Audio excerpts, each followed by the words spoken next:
Yeah, they're not just going out doing miracles, because there's sorcerers who do that kind of stuff. I mean, think about Pharaoh's sorcerers in Egypt. They can throw sticks to the ground that become snakes. So, that's not a testimony to what power you're acting in. But if you go tell a message about Jesus, if you're telling that God's kingdom has come near, here's a sign to validate that. So it's like, go tell people, go teach, and if they're receptive, you've got the authority to also cast out the demons. Yeah. And again, in Mark, Then it's like, if yes, then this. If no, then and keep in mind, in Mark, literally right before where we're reading, 2 verses before, in verse 5, Jesus could not do any miracles there except lay hands on a few sick people because of their amazing lack of faith. So the idea is not you go into this area where nobody believes and nobody cares and you can do all these great things. That's not what it is. You go, you teach. When people start believing, then you do things to validate that. Yes, ma'am. Didn't he send them out also because there were so many going after him that it was keeping him from fulfilling? That could be the reason behind it. Mm-hmm. So he empowered them, you guys go out so that he could accomplish what he was supposed to do. Yeah, and I think he's training up his followers to realize that following me is not just about hanging around with me. It's about going out and representing me in the world. And it'll be tough. Yeah, it won't be an easy journey. I think there might be something else here too. When you look at the things that Jesus mentions, we talked about the amazing lack of luggage, right? If you look at the things that Jesus specifically mentions, and then go over to Exodus and read about the things that the Israelites should do in preparation for leaving Egypt, strikingly similar. It's almost as if Jesus is indicating through this, God's doing a new Exodus. So get ready. You're going to be part of it. And he sends them out of home base, out into the wilderness, if you will, to go do their thing.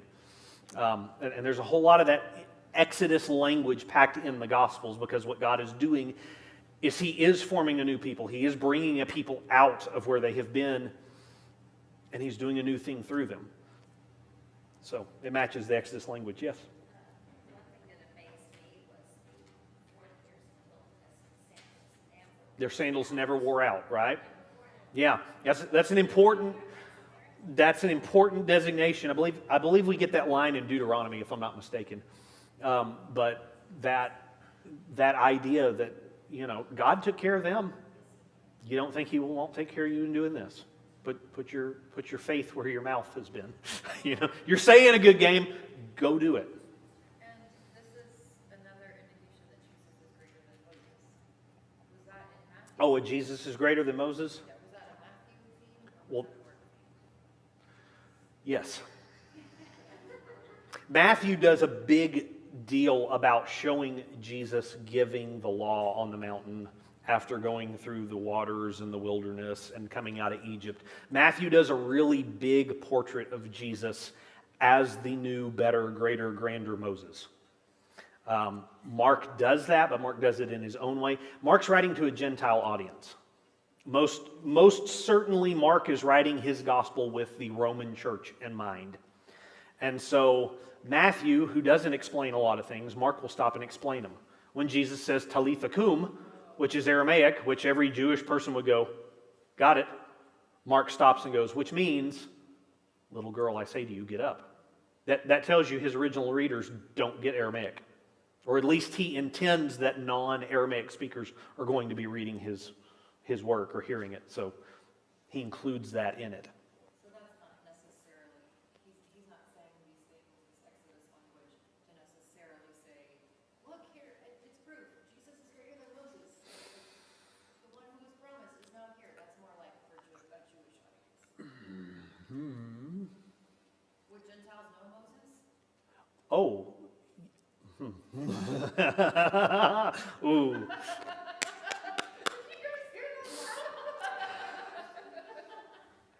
Did Gentiles know Moses? Oh, yes, they did.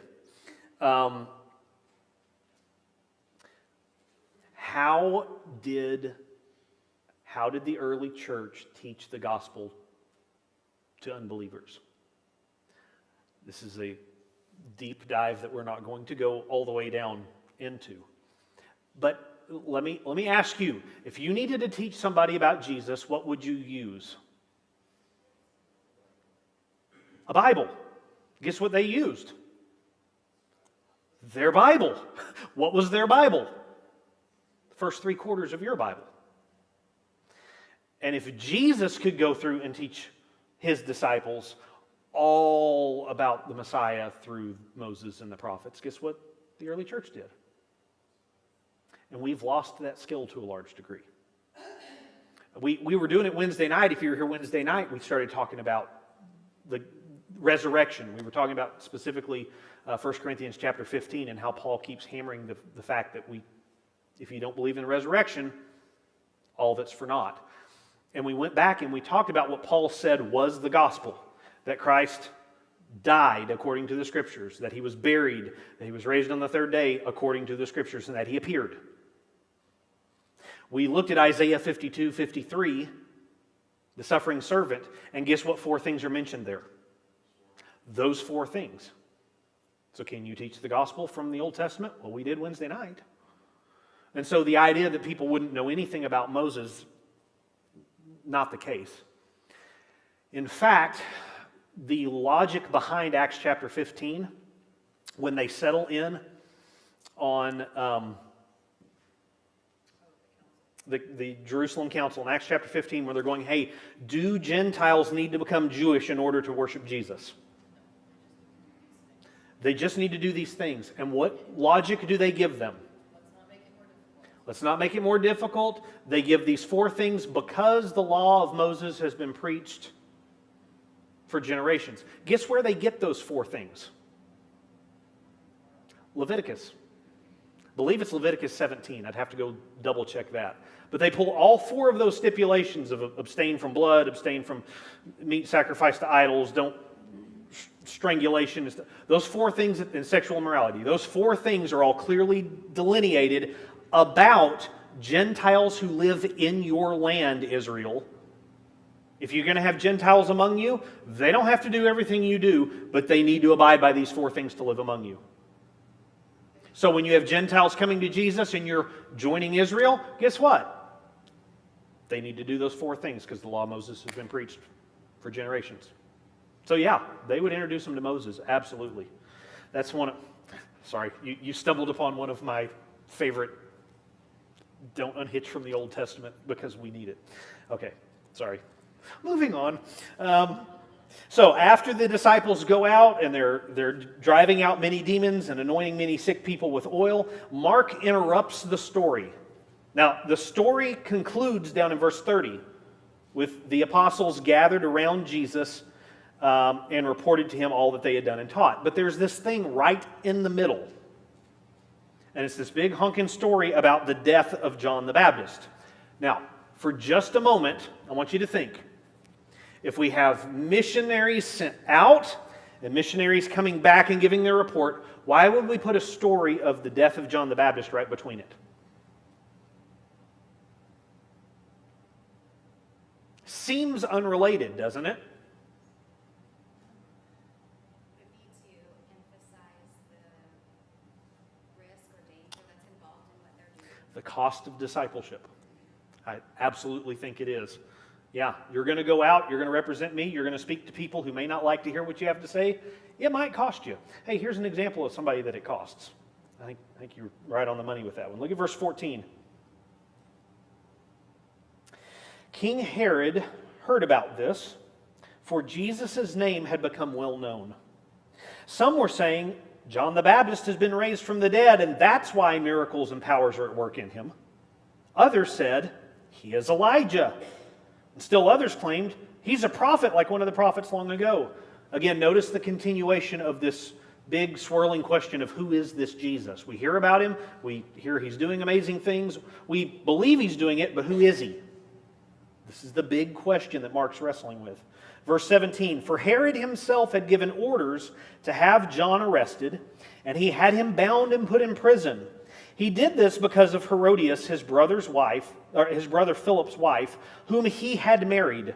For John had been saying to Herod, "It is not lawful for you to have your brother's wife." So Herodias nursed a grudge against John and wanted to kill him, but she was not able to, because Herod feared John and protected him, knowing him to be a righteous and holy man. When Herod heard John, he was greatly puzzled, but he liked listening to the guy. All right, we're going to pause right there. What you need to know about the Herods is you could write enough soap operas to fill TV 24/7 from now until Jesus comes back just by telling the stories of the Herods. They are so messed up, backwards, twisted family. Herod the Great had 12 kids. He killed a lot of them because he was afraid that they were coming after him and his kingdom and his power. And so it was nothing to these people to just, you look at me funny, we'll kill you. It's just what they did. Herod, the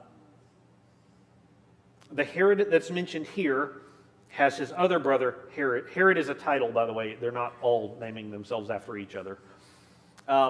Philip was married to Herodias. Herod Antipas here is married as well. He was married to the daughter of a king, and I forget the name of the area.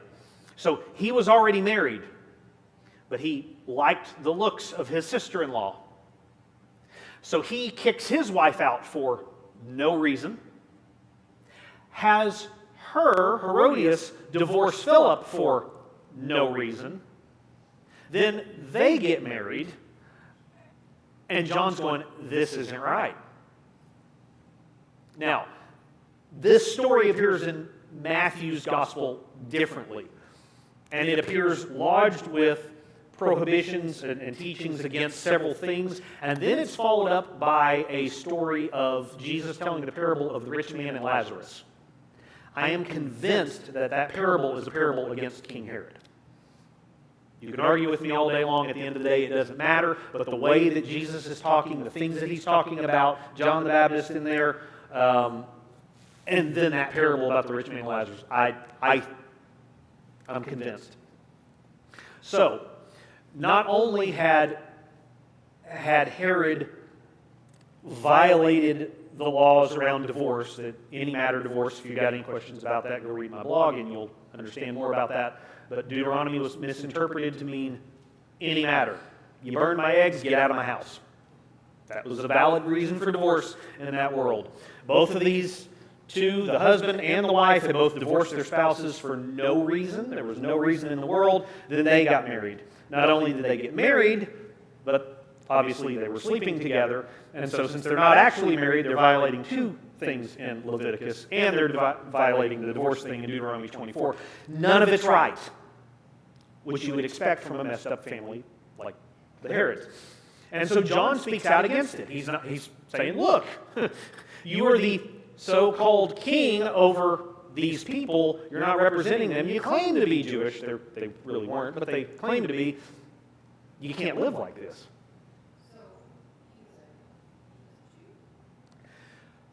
King Herod the Great was part Jewish. His mother was Jewish. Why would John be saying it's against God's law? Why would Herod be under God's law? Because he's partially Jewish and he's king over the people, and in general, it was. I guess I never equated him as like practicing the same faith. Did he practice it? No. But as is clear from Paul's writing, not everybody who's born of Israel is Israel. Just because who your parents are doesn't make you God's people. And so, does he have Israel in his lineage? Yes. Is he acting like an Israelite in any way, shape, or form? No. So, Is this like somebody who is born into a Catholic family but doesn't like practice Catholic? sure. Practice? Sure. Yeah. Again. Okay. Can we say that the Italian mob is bad? Could we say that the Italian mob sometimes likes to claim the guise of Christianity in some ways? And I want to claim I have my faith, and I want to do that, but I'm not living it. Yeah. These guys were thugs. I forget where we were. Anyway, John was preaching against him, telling him, look, this isn't right. You're living a horrible life. But Herod protected the guy. He arrested him, threw him in prison, but he liked to listen to him. Verse 21, finally the opportune time came. On his birthday, Herod gave a banquet for his high officials and military commanders and the leading men of Galilee. When the daughter of Herodias came in and danced, she pleased Herod, her stepfather/uncle, and his dinner guests. Makes you wonder, what kind of... Anyway, the king said to the girl, ask me for anything you want, and I'll give it to you. And he promised her with an oath, whatever you ask, I will give you, up to half my kingdom. P.S. He couldn't have given away a square inch of his kingdom because of Rome's rule. But anyway, verse 24, when she went out, she said to her mother, what should I ask for? The head of John the Baptist, she answered. And at once the girl hurried in to the king with a request. I want you to give to me right now the head of John the Baptist on a platter. The king was greatly distressed, but because of his oaths and his dinner guests, he did not want to refuse her. So he immediately sent an executioner with orders to bring John's head. And the man went, beheaded John in prison, and brought back his head on a platter. And he presented it to the girl, and she gave it to her mother. And on hearing of this, John's disciples came and took his body and laid it in a tomb. Are these good folks to deal with? But that's the cost if you're going to stand up and share God's word to people who are in power and don't want to hear you. Know the cost. Yes? Who was this woman? Sounds an awful lot like Jezebel with Ahab, doesn't it? Another king who was really twisted and manipulated into doing some pretty evil things by an evil woman. You're supposed to pick up on some parallels there of Ahab and Jezebel, I think. But yeah, she was a woman who didn't like being criticized, apparently. She did. Yeah. Yep. There is a scene, if you've ever seen the movie Saving Mr. Banks, it's the story of how the making of Mary Poppins came about. P.L. Travers was the author. She didn't want to give Walt Disney the rights. There's this whole thing. You go watch it. Tom Hanks in the movie. Good movie. But in the movie, there's this scene of how Travers kind of humiliates Walt Disney publicly in front of his employees to prove who really had the power, kind of thing. Makes me wonder if that's kind of what's going on here. While we've got him, and while he said, "Oh, I'll give you anything," and he said it publicly, and there's witnesses. Let's just put that to the test. Because if he does what we're asking, we get what we want. If he doesn't, we still get what we want because he's been knocked down a little bit. Anyway, yeah. All right. So back to verse 30. The apostles gathered around Jesus, and they reported to him all that they had done and taught.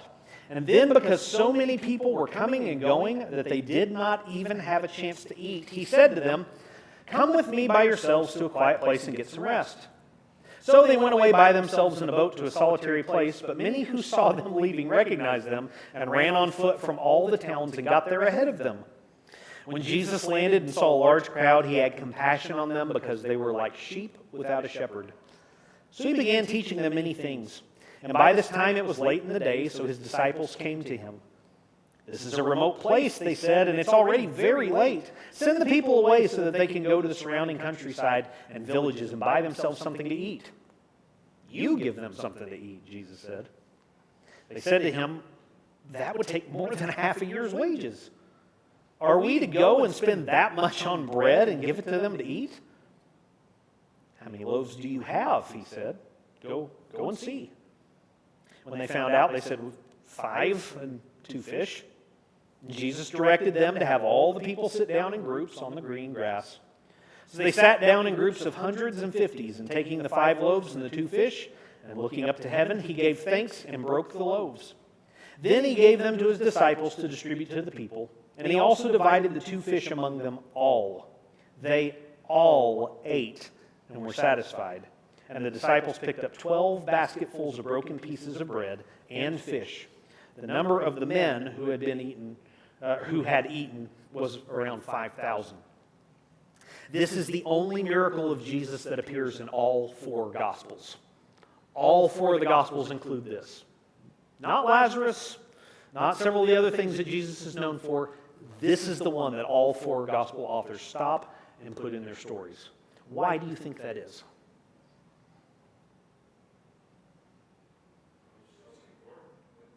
It's obviously important if they all take pen to parchment to make it happen, right? There's so many people there to witness it. Yes. I see it as an opportunity to be God to these people. Like, you be the provision for them. Like earlier, it said, don't take any food or anything like that, and let God be your provision. Mm-hmm. They're still under that. So, like, God can still work through them. So, go do what God would do and provide for them. Mm-hmm. Yeah. What stands out to me in this story is that the disciples focus on the lack. Yeah. We don't have enough. We don't have enough to feed these people. What does Jesus turn their attention toward? What do you have? Notice that God doesn't work in the lack. God works through what you have. How big are those fish? They probably weren't swordfish. Yeah. It's. I mean, there is a fishing industry on Galilee, and so that it'd be common that they'd have dried fish there, but not enough to feed that many people. There's something else that gets emphasized here at the end of Mark, and I emphasized it when I read it. This is verse 40, at the end of verse 41 and the beginning of verse 42. He also divided the 2 fish among them all, and they all ate and were satisfied. Kind of back to that hospitality culture thing. If you ate with somebody, it was a significance of your relationship with somebody. Okay?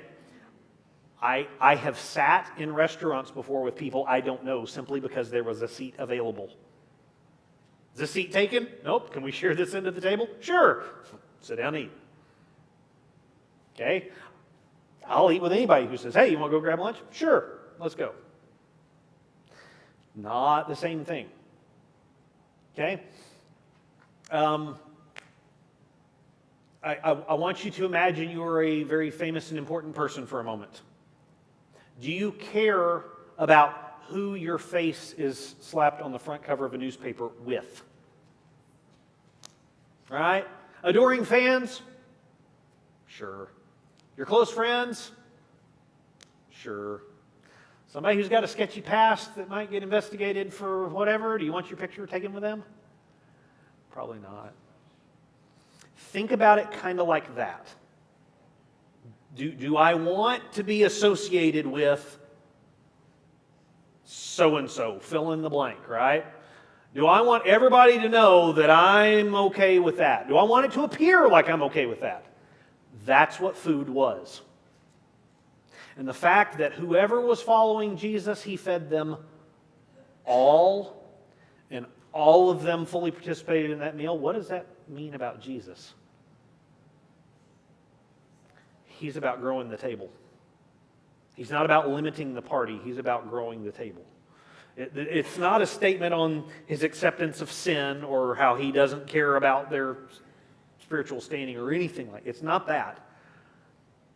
The Pharisees were extremely strict about who they would eat with, and they would keep people at arm's length.